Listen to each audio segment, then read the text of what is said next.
BOAST guidelines regarding a vascular injury states, number one, any patient with a fracture or dislocation with a vascular injury, the dislocation or fracture should be reduced as urgent as possible. Number two, a low threshold for a CT angiogram or on table CT angiogram if dictated because of urgency. The first important step is to reduce the fracture and fix it, as the bone stability is important for vascular um, compromise or a reconstruction.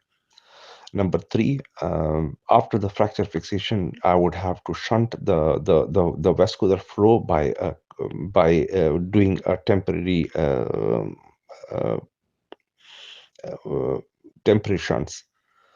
After the temporary shunts, we need to have a definite fixation of the fracture if needed, and then after going on for a reconstruction of the vessel itself.